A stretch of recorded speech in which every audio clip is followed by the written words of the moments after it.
but if you don't actually have to do much, but just collect postal code data, that already, or municipal data, that already tells you a lot about your users, the usage patterns, where they're coming from, what groups they may fall into. And those, I guess, from my perspective, are key data that I often talk to cultural institutions about getting a hold of. But that's, again, just my perspective. So I don't know if the group here has some additional ideas on things that they think are important, other metrics to capture. We'd heard a bit more about social values. Is there an issue there about capturing different types of social values? Institutions doing this, do they think they should be doing it? Any responses, ideas, questions? None? So I think from a point of view of... Excuse me, yes? I would like to comment, or at least ask you a question. I come from the archive area, and you know, we've been discussing with colleagues a little bit how archives, I guess, operational activities map onto and converge with those of libraries and museums and galleries. And certainly in terms of the researchers, the users of archives, they are relatively small yes. in relationship to the secondary, I guess, users that will ultimately consume the books that are written, the studies that come out of archival research. And generally we're seeing more or less scholarly researchers who subsequently have another product that is the one that's going to reach the broader public. And so I'm really wondering what, can you tell us a little bit about how you approached archival activities in relationship to some of these other, in relationship to those institutions that do reach the general public instead of a relatively restricted scholarly or research public? Okay, so that's a good question, and you know, if you like, the basic answer might be the same in the sense that we did a travel cost model, and economists think in these terms. They say, well, if you really care about me, you do something about me. And if you're caring about going to an archive, physically going there, you will go there and you will pay the price. And we know that archives visitors are very determined. So most people will not do that. Some people who are determined to reach archives will. So that gives an economist measure of value. And you know, in economic terms, that shows the sacrifice. You know, if the information was that important to you that you'd sacrifice, you'd go there. But we also measured the online valuation. So we measured how much people are valuing the time spent on archives. And the one thing about archives is an enormous amount of time is spent online. So we used, I think those are the two key sources of value for archives. But I wonder if that answers your question fully. To the extent, you know, again, the economic logic is that I'm giving up this much and no more because this is how much, in the short term at least, I care about this information.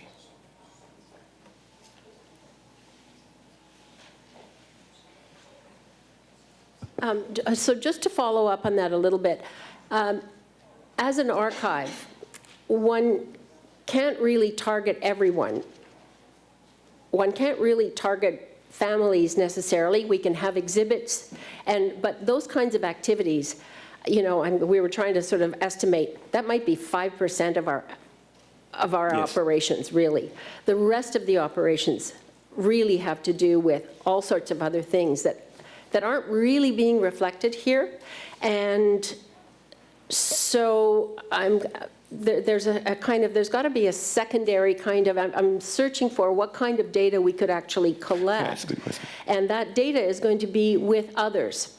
That data is going to be with users, those who actually, and perhaps there are more similarities here with libraries, but at least in a library, in a wonderful institution like this, anyone can walk in and there's going to be something here for you. If someone walks into my archive, there's only a few people are going to be able to actually have a productive, fruitful visit there. But the books that they write are going to reach everyone, you know, are probably going to reach a lot more people. And I'm just not seeing that And the kinds of concerns, I'll just add the other piece of it is really the kinds of concerns that archives are going to have for questions like confidentiality. You can't, or protected information and whatnot. So you can't kind of make everything available. There are such a huge volume of the material that we're actually preserving and processing is for future use, for future generations. And it has to be protected for various legal and regulatory reasons for a fairly long period of time in the meanwhile. So again, there are pieces of our activity that are not being reflected, I guess. Potentially. I guess the second would, in principle, be reflected in non-use value. The fact that society values archives, but I've never set foot in an archive, and yet people are prepared to pay to support the archives. You know, and a purist economist or economic model, a rationalist would say, well, why? Why should we subsidise this? You're taking money away from somewhere else, but we do, and we know that non-use value exists. But the first is a more thorny question, because it gets back to, yes, there are fewer archives users, but then they're willing to pay a lot. So that must be a reflection of the value of the information to them. Whether it's a full reflection, I think, is the nub of your question. So that's something to take on notice. So I think your issue is, but in the long term, you're going to get more value from this. Society's going to become more literate from this. Society will learn things. Look at the Windrush affair in the UK. Look at the opening temporarily of the Russian archives, and you can see this, it's Rush. So it's a good question. It's one I've thought about, but it's a source for future modification, I think, of some of these results. Yes, please. Hi, I just wanted to follow up on the last question. Perhaps the non-use or the value you're talking about with regards to archives is due to the fact that they are unique resources. You cannot find them elsewhere. They're not printed, for instance, such as a library book would be. So you just must have your trip there or very good relationships with your archivist, etc. Right. That's just to follow up to sort of qualify a little bit on that. It's not my question, but my question would be, being from a special collections library in a university, have you thought about the diversity of libraries and their publics? Because the reasons I go to my university library are definitely not the same for me when I choose to go to my public library or my neighborhood library. So that's a separate question to, the core question of value per se in economic terms. It's, well, the value is X, the value is Y. That is more of a distribution or, if you like, not an equity question, but, a social impact question. So some of the questions or some of the responses that we got could reflect some of that. It's always a question as to whether you're reflecting all of it. So some of the, what we call the contingent value, the multi-criteria analysis, where we looked at, well, what do libraries do for you? Do they make you feel inclusive? Do they make you feel part of a civic society? Where are you going with this? Might capture some of that. I don't know if it's ever possible to capture all of it, but it's a separate question, I think, from economic value. It's more of a, well, I'm here for a different purpose to other people. How do I reflect that?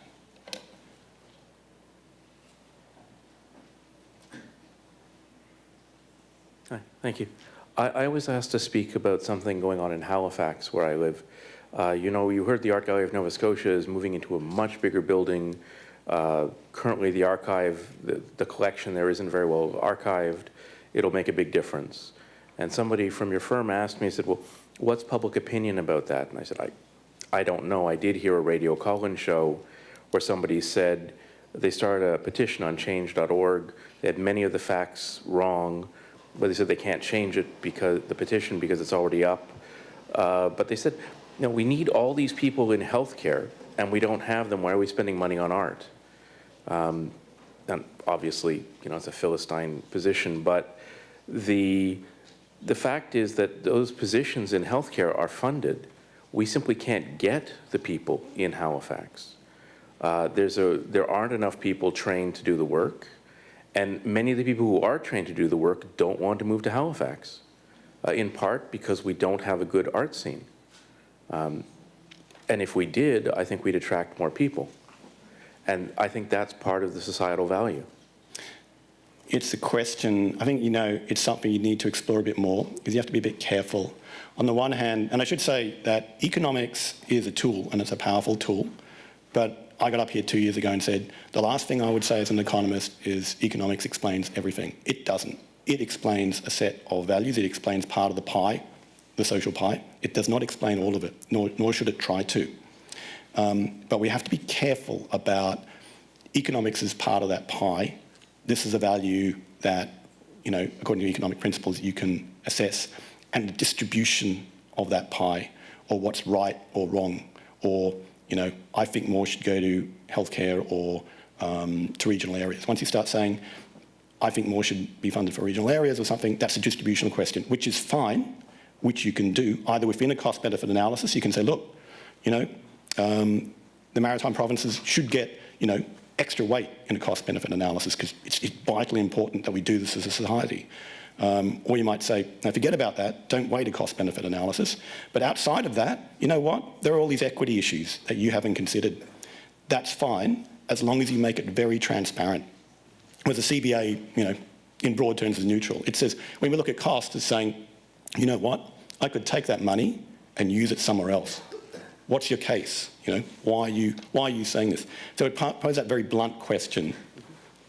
Oh, I agree with you, absolutely.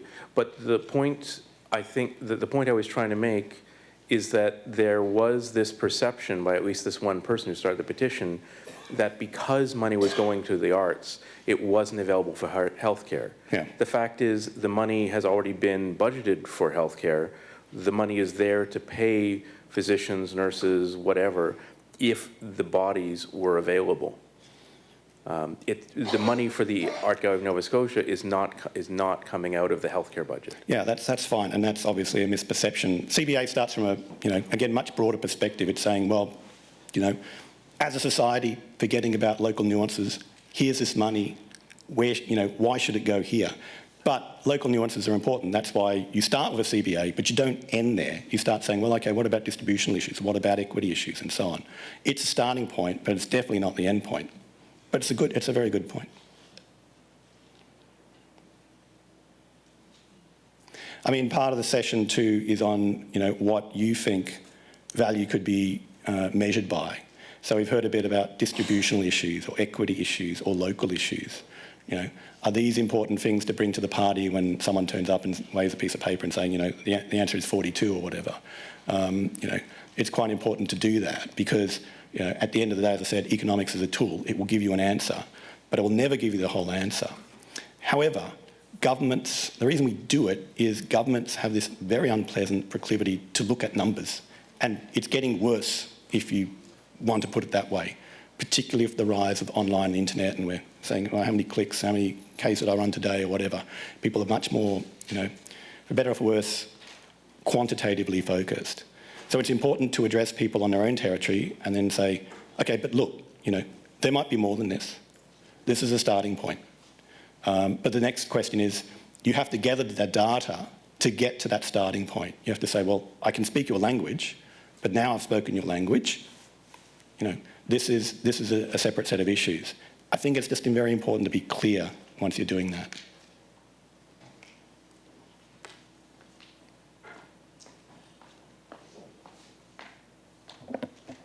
Bonjour, j'aimerais savoir si dans votre étude, vous avez décidé en I'd like to know if you're in study, you decided to begin with the established value, the perception people have as a sum of money to visit an institution. And you showed in one of your curves that if it increased by $50, fewer people would visit these institutions. Now, did you also demonstrate the contrary perception? If you reduce entry costs, if it costs less to access, would more people go in these various libraries, archives, and so on? Exactly what an elasticity does. So we talked about our 3.2 million for the Ottawa museums. So if you move down that curve and looking at that elasticity, it's often a number like 0.5 or 1. Then you can measure the increase in quantity for the decrease in relative price. So yeah, of course you can do that. And then that's, again, an advocacy case for GLAMs. But equally, it's an advocacy case if you say, well, let's cut back, let's reduce the number of GLAMs, let's reduce the opening hours or something. You can say, well, hang on, that's going to reduce the social surplus. So it goes both ways. Thank you for the presentation, and thank you for the analysis you've done. I think it's an important step in that it does bring a kind of argumentation that we're not used to seeing in the library, archives, and museums. Certainly, I've been watching the library sector for a while, and you don't see these kinds of analyses, so I welcome it very much. I'll have to be honest, though. I'm more interested in the questions of copyright, and specifically the economic analysis of copyright, and how the digital world is transforming the traditional settings. I'll just put it like that, so digital publishing as opposed to print publishing. And even more specifically, the role of exceptions to copyright. So there is a model where people visit libraries to use the services, and archives and museums to a similar extent. But there is a great deal of scholarship on the question of copyright and the more macroeconomic or utilitarian angles to the value. So of course, this is taking the concepts at a whole other level, which is not the direction of your study, and I recognize that, and I still see a lot of really interesting value to your study. But what I'm used to seeing is more of the macroeconomic utilitarianism, exceptions versus markets kind of rhetoric in terms of analysis, and I was secretly hoping for some of that. Right, thank you. No, that's a good question. But I think it depends where you start and where you end again. Because if the scope is GLAMs, where does copyright lead you? That's a much broader social question. Great question, and you can go and you can get the macroeconomists to do even more esoteric models and say the answer is not 42 but 45 or whatever. But I think it's a broader question than the context of this particular study. But I have looked at copyright issues before, and they're particularly thorny as well. Bonjour. Hello. There are too many complicated terms for me to ask your question in English, so I'll do it in French. In Canada, there's another declaration from Ottawa addressed more specifically to the promotion of health. So it's a way of seeing health as a global state, a holistic state, including the possibility of reading to protect ourselves and so on. And I was wondering, I didn't see the bibliography. I don't know if you have a bibliography at the end, but I was wondering if there would be a way to inspire ourselves from some methodologies used in health promotion to establish some comparisons with your study, which would throw different light on the benefits of reading in health, or socialization in health, or art therapy, and so on. It's a broad question.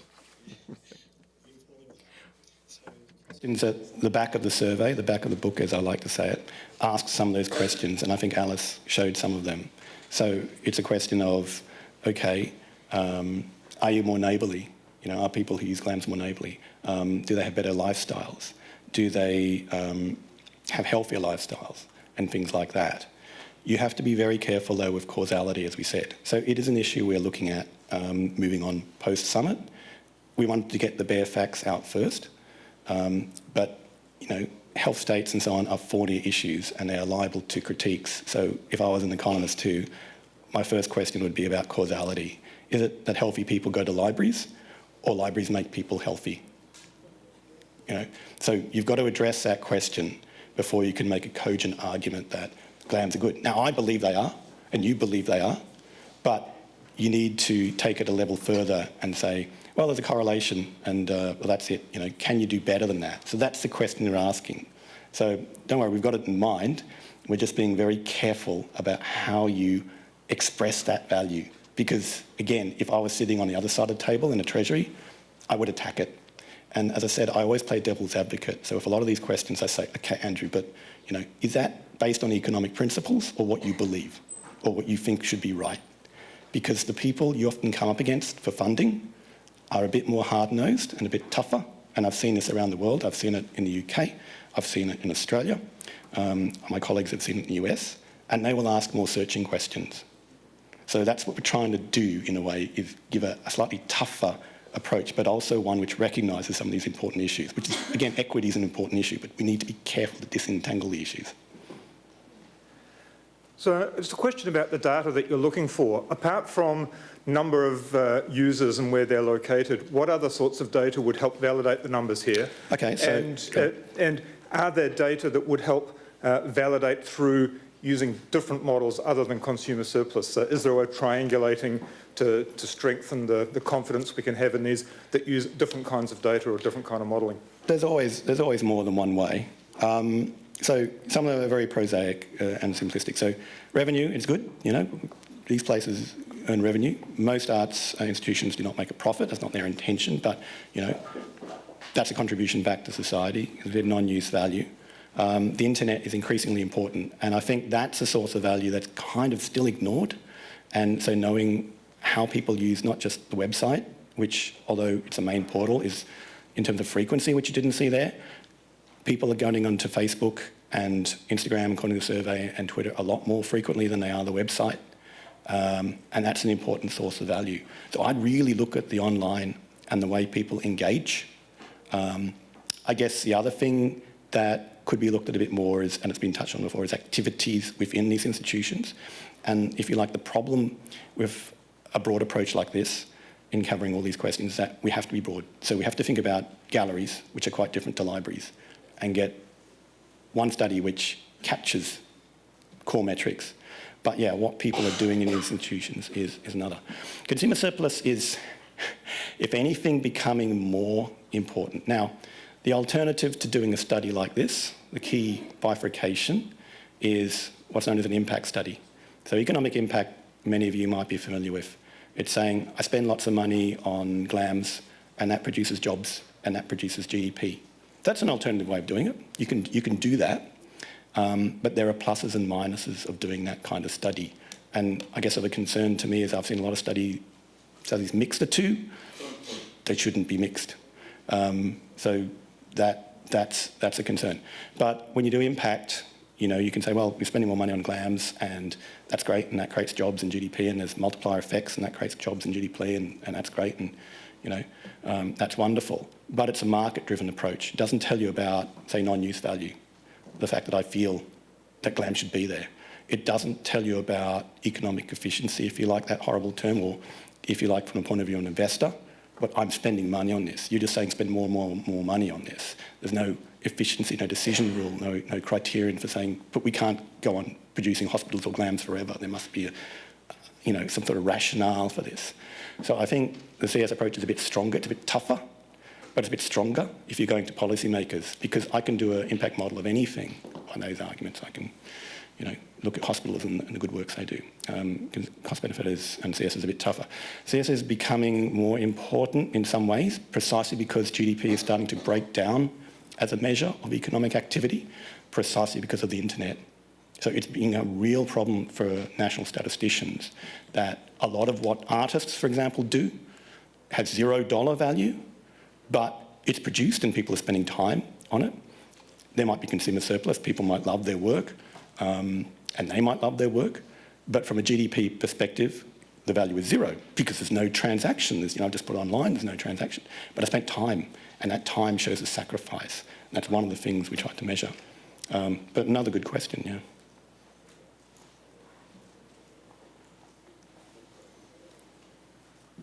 Any others, or do people have their own thoughts and feelings about what they think they should be measuring, in addition to some of the issues described here?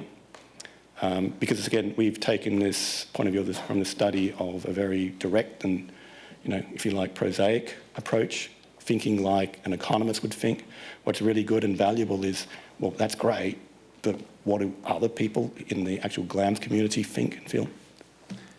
Yeah, I'm just curious about whether, how you would think about measuring for, say, across them, let's say entrepreneurial activity, generation of intellectual property or innovation, even startup artistic projects or growth in media and entertainment industries or something like that by virtue of proximity to investment in GLAMs? Yeah, again, it's a causality question. So you've got to say, are people attending GLAMs and what are the spin-offs from that? But it's sort of almost like an R&D issue. So it's another issue that's been on our minds. We haven't got there yet. Again, it's a good idea and all these are good ideas.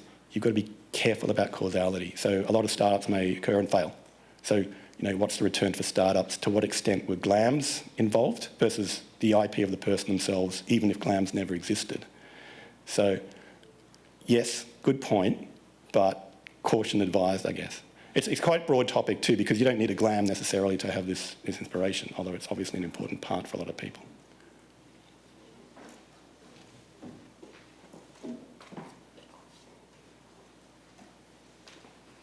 Hello. Hello. I want to know, with some of the data that you're collecting, if you've looked at like circulation data and like the value of like an article downloaded in a university or a public library, like this use of, because we use a lot of these circulation statistics to justify the budgets that we receive from our local governments or even from our universities.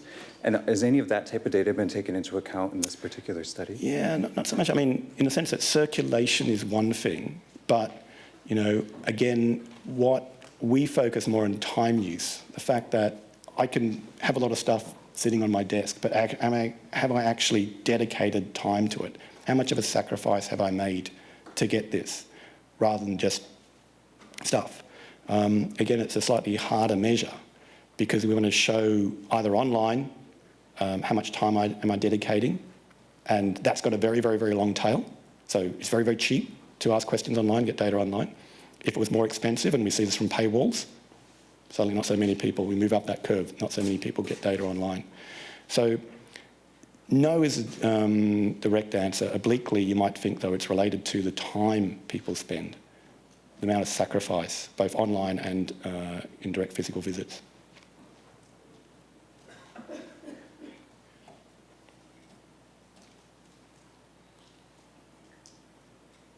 Anything else?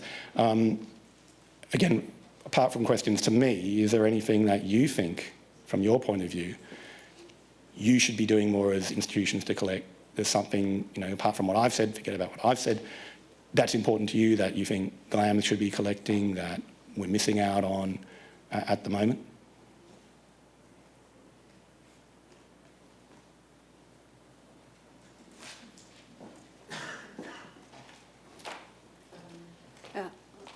Oh, allez-y. Okay, oui, en fait, je ferais peut-être parler. In fact, about the method, it seems to me that the number of institutions which were looked into to make your evaluation is fairly limited.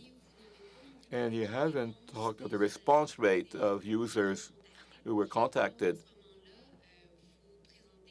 So you're presenting some conclusions, but on what basis can you validate these presentations, these conclusions? It's a national survey, so that was done with 2,000 people. But we can present the N numbers. I don't have them on me. But certainly for archives, I think the sample size was small. For libraries, it was in the hundreds. For galleries and museums, it was somewhere in between. But, that's a fair question, and, it's just got a prosaic answer. With the institutions that we got direct travel cost measures from, we had to go on what we have. So we've compared the two. But we haven't just relied on one or just the other. So we've been comparing the two. But I guess it gets back to the point of we could just rely on the survey data, but we wanted to actually reach out to institutions themselves and ask them, do you have any information about postal codes or what people are doing or your internet usage? And at the moment, we've had to go on what we have. You can never get every single organisation. There's thousands, going to be thousands in Canada. But we've tried to look at both and see how the two reconcile. Mais il faut faire quand même attention dans l'interprétation de vos résultats. To be careful in interpreting your results. It seems to me that it's a fairly weak sample to have a picture which could represent an important economic impact, wouldn't you say? Preliminary results, and I think that relies on an assertion that, it must be somehow biased. But the national sample itself was demographically weighted to try and get a good representation across the country. Enfin, j'ai bien hâte de voir votre rapport méthodologique. I'll be very happy to see your methodological report. Bon, est-ce que tu as quelque chose?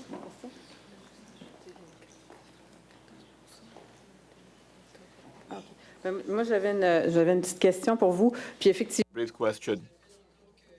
And I'd remind you that we used this forum or this summit to be able to distribute information about this study and to get more and more information to compile. So really, these are preliminary results. It's not a final report. And that's why we don't want the presentation to be distributed massively. It's not finished yet. Now, I'm interested in knowing, following Andrew's question, what type of data we're collecting and what do we do with it?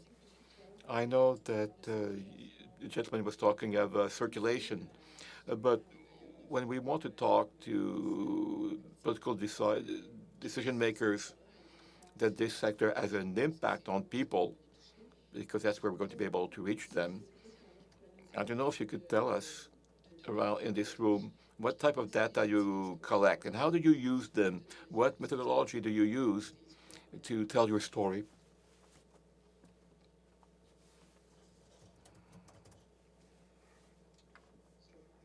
Data that we collect is about what people are using.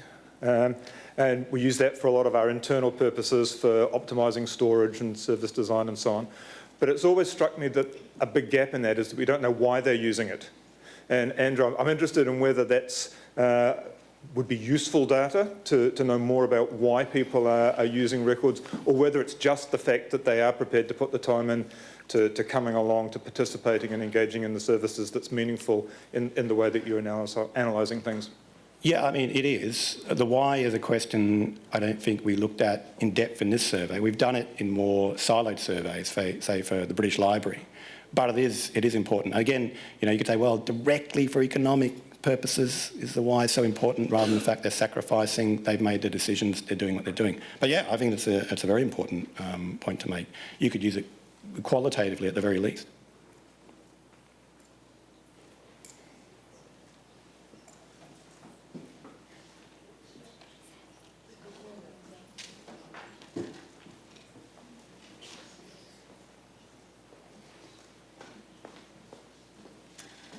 Bonjour. Dans le domaine... In the academic field, we use LibQuai surveys, which allow us to evaluate users' perception in different categories, teachers, professors, and spaces and collections and services.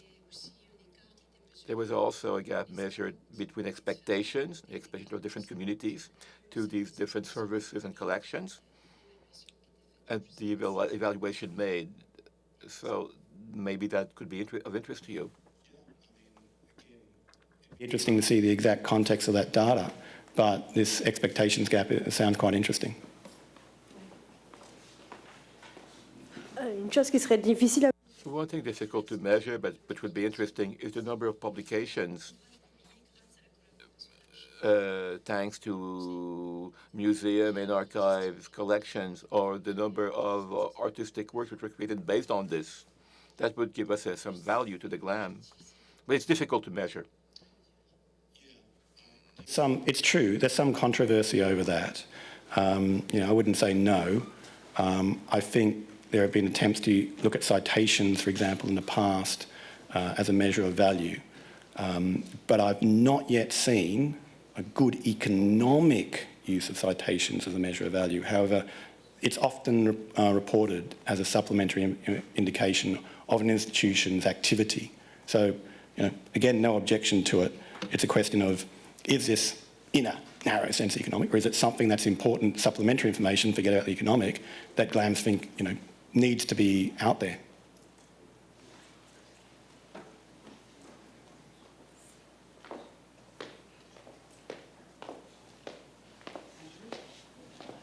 Last question. Bonjour. En milieu universitaire. In universities, we realized that use can change. It's true. Before, we used a lot of loan data, but these now are no longer used as much because we have electronic resources. But people come to libraries, and we realized through calculations that they stay longer than they did before. Before they took some documents and left. Now they stay. And they use our services, they use our technology, they use Wi-Fi and databases. So that makes us question the way we're working, we're functioning, precisely because institutions usually looked at the loan data, but loan data is not what no longer what they were. They've been replaced by other data and other types of uses, which has changed a lot. Just a comment on the data we know and the way we use them. We don't exactly know what to do with them yet, but we can see there's a major shift in terms of use in our institutions, and we can't calculate things the way we did previously because things are not used in the same manner that they were. Point again, I think from an economic perspective, it's probably largely supplementary, and it also implies some longitudinal changes so that it's changed over time. But if you take a snapshot, as we did, you won't see that. You'll only see in 2019, this is what people did and how long they spent in the library. However, that's a really important point, and it's interesting too in the discussions about the online world and how that's changing physical presence and what people do in physical spaces, particularly in libraries, and whether space in libraries, for example, gets freed up, which is a big issue I know in university libraries. One more, okay. Bonjour. Hello.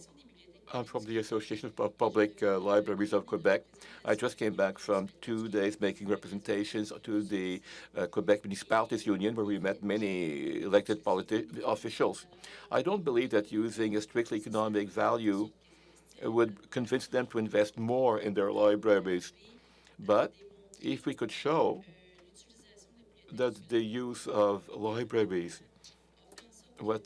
is such that this or that citizen will find a job, will improve their level of education, or something like that, which will eventually have an economic impact.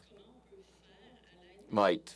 So how can we use this type of data to show to our elected officials that it's important to invest in our institutions?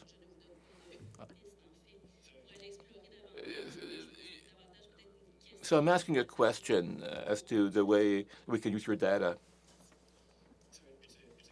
And to some extent you can, and to some extent you can't, in the sense that I think your question also relates to causality and longitudinal studies. Because to show that going to a library will, in the long term, improve someone's literacy involves a longitudinal study. You have to track that person or use a control group over time rather than cross-sectionally. But as I said, we're working on some of the broader social values. So, this is an issue that, may come out of the final report. But I think in the broader term, you'll still need to do more longitudinally. And longitudinal studies are really hard because you really need to be patient and show this over many years, if that is indeed what would convince them.